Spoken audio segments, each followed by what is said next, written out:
Hello friends, welcome back to my channel. ಎಲ್ಲರೂ ಹೇಗಿದ್ದೀರಾ? I hope ಎಲ್ಲರೂ ಚೆನ್ನಾಗಿದ್ದೀರಾ. ನಾನಿವತ್ತು ನಿಮಗೆ ಒಂದು ಸ್ವೀಟ್ ರೆಸಿಪಿನ ತೋರಿಸೋಕೆ ಬಂದಿದ್ದೀನಿ. ಅದಕ್ಕೆ ಬೇಕಾಗಿರುವಂಥ ಐಟಮ್ಸ್ಗಳು ರವೆ, ಸಕ್ಕರೆ, ಪೈನಾಪಲ್, ತುಪ್ಪ, ಡ್ರೈ ಫ್ರೂಟ್ಸ್, ಏಲಕ್ಕಿ, ಫುಡ್ ಕಲರ್. ನೀವು ನಿಮ್ಮ ಮನೇಲಿ ಯಾವುದೇ ಥರ ಡ್ರೈ ಫ್ರೂಟ್ಸ್ ಇದ್ದರೂ ಅದನ್ನು ಯೂಸ್ ಮಾಡ್ಕೋಬೋದು. ನಾನು ಗೋಡಂಬಿ, ದ್ರಾಕ್ಷಿ ಹಾಗೂ ಬಾದಾಮಿನ ಯೂಸ್ ಮಾಡ್ತಾಯಿದ್ದೀನಿ. ಒಂದು ಬಾಣಲೆ ಇಟ್ಟು ಆ ಬಾಣಲೆಗೆ 1 ಸ್ಪೂನ್ ತುಪ್ಪ ಹಾಕಿ ಫ್ಲೇಮ್ನ ಮೀಡಿಯಮ್ ಫ್ಲೇಮ್ ಅಥವಾ ಲೋ ಫ್ಲೇಮಲ್ಲಿ ಇಟ್ಕೊಳ್ಳಿ. ತುಪ್ಪ ಬಿಸಿ ಆದಮೇಲೆ ಅದಕ್ಕೆ ರವಾನ ಸೇರಿಸಿ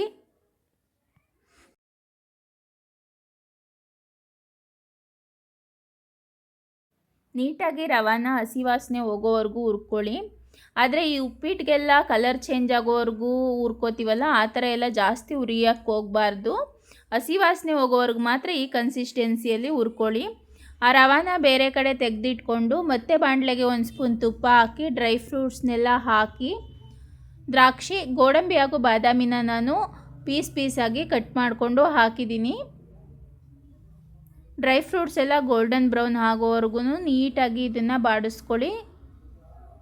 ಡ್ರೈ ಫ್ರೂಟ್ಸ್ ಎಲ್ಲ ಫ್ರೈ ಆದಮೇಲೆ ನಾನು ಈ ಡ್ರೈ ಫ್ರೂಟ್ಸಲ್ಲಿ 1 ಸ್ಪೂನ್ನ ತೆಗೆದಿಟ್ಕೋತಾ ಇದ್ದೀನಿ ಗಾರ್ನಿಷಿಂಗಿಗೆ ಅಂತ. ನಿಮಗೆ ಬೇಕಾದರೆ ತೆಗೆದಿಟ್ಕೊಳ್ಳಿ, ಇಲ್ಲ ಅಂತಂದರೆ ಏನು ಬೇಡ. ನೀಟಾಗಿ ಫ್ರೈ ಮಾಡಿಕೊಂಡು ಡ್ರೈ ಫ್ರೂಟ್ಸ್ ಎಲ್ಲ ಗೋಲ್ಡನ್ ಬ್ರೌನ್ ಆದಮೇಲೆ ನೀಟಾಗಿ ಫ್ರೈ ಆದಮೇಲೆ ಇದಕ್ಕೆ 1 ಬೌಲ್ ಪೈನಾಪಲ್ನ ಸೇರಿಸ್ಕೊಳ್ಳಿ. ಪೈನಾಪಲ್ಲು ನಿಮಗೆ ಎಷ್ಟು ಕ್ವಾಂಟಿಟಿಲಿ ಬೇಕೋ ಅಷ್ಟು ಸೇರಿಸ್ಕೊಳ್ಳಿ. ಹುಳಿ ಇದ್ದರೆ ಜಾಸ್ತಿ ಸೇರ್ಸೋಕ್ಕೆ ಹೋಗಬೇಡಿ, ಸ್ವೀಟ್ ಇದ್ದರೆ ಸೇರಿಸ್ಕೊಳ್ಳಿ.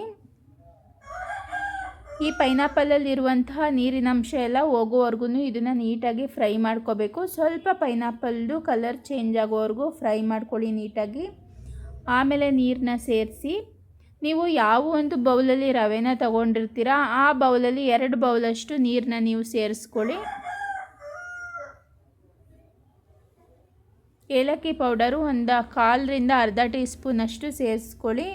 ಫುಡ್ ಕಲರ್ನ ಸೇರಿಸ್ಕೊಳ್ಳಿ. ಫುಡ್ ಕಲರ್ ನಿಮ್ಗೆ ಇಷ್ಟ ಇಲ್ಲ ಅಂತಂದರೆ ಕೇಸರಿ ದಳನೂ ಸಹ ಸೇರಿಸ್ಕೋಬೋದು. ಆದರೆ ಪೈನಾಪಲ್ ಕೇಸರಿ ಬಾತ್ ಅಲ್ವಾ, ಪೈನಾಪಲ್ ಕಲರ್ ನೋಡೋಕ್ಕೆ ಒಂಥರ ಚೆಂದ. ನೀರು ಕುದಿ ಬಂದಮೇಲೆ ರವಾನ ಸೇರಿಸ್ಕೊಳ್ಳಿ. ಗಂಟಿಲ್ಲದೆ ಇರೋ ಥರ ರವಾನ ನೀಟಾಗಿ ಈ ಥರ ಮಿಕ್ಸ್ ಮಾಡ್ಕೊಳ್ಳಿ. ನೀರು ಸ್ವಲ್ಪನೂ ಇರಬಾರ್ದು. ಈ ಕನ್ಸಿಸ್ಟೆನ್ಸಿಯಲ್ಲಿ ನೀವು ಮಿಕ್ಸ್ ಮಾಡ್ಕೊಂಡಾದಮೇಲೆ ಅದಕ್ಕೆ ಸಕ್ಕರೆನ ಸೇರಿಸ್ಕೊಳ್ಳಿ. ಸಕ್ಕರೆ ಸೇರಿಸಾದ್ಮೇಲೆ ಸಕ್ಕರೆ ಕರಗೋವರೆಗೂ ನೀಟಾಗಿ ಮಿಕ್ಸ್ ಮಾಡಿಕೊಂಡ್ರೆ ಈ ಥರ ತುಂಬ ಟೇಸ್ಟಿಯಾದಂಥ, ತುಂಬ ಸಾಫ್ಟ್ ಆದಂಥ ಪೈನಾಪಲ್ ಕೇಸರಿ ಬಾತ್ ಸಿದ್ಧ ಆಗುತ್ತೆ. ಸಖತ್ತಾಗಿರುತ್ತೆ, ತುಂಬ ಸಾಫ್ಟಾಗಿ ತುಂಬಾ ಚೆನ್ನಾಗಿರುತ್ತೆ.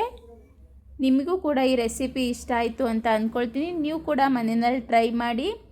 ಇದೇ ಥರ ರೆಸಿಪಿಗಾಗಿ ನನ್ನ ಯೂಟ್ಯೂಬ್ ಚಾನಲ್ನ ಫಾಲೋ ಮಾಡಿ, ಲೈಕ್ ಮಾಡಿ, ಶೇರ್ ಮಾಡಿ, ಸಬ್ಸ್ಕ್ರೈಬ್ ಮಾಡಿ.